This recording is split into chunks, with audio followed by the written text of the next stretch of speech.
Council.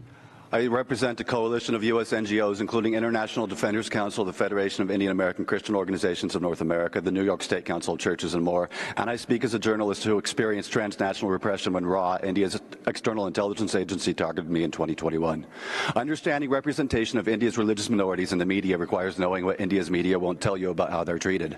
Understanding how they're treated is best prefaced by last year's assassination plots against North American Sikhs. A Canadian Sikh was assassinated at his place of worship while a plot against a U.S. Sikh was foiled. India's RAW is implicated in both plots. These Sikh activists fled violence after the 1984 Sikh genocide, the 40th anniversary of which was this month, and yet they could not find safety even abroad. The transnational repression they faced is driven by India's current autocratic direction, which is guided by a Hindu nationalist ideology that targets Christians, Muslims, Sikhs, and others, creating an existential crisis for India's religious minorities. Ongoing anti-Christian violence in Manipur is a prime example, as hundreds of churches have been torched and hundreds of Christians massacred.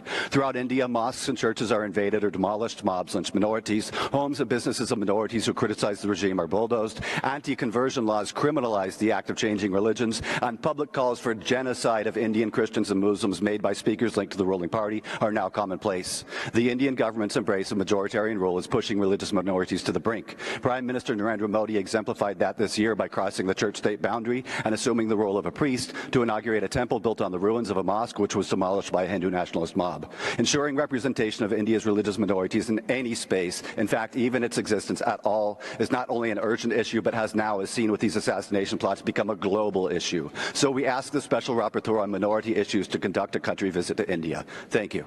Thank you very much.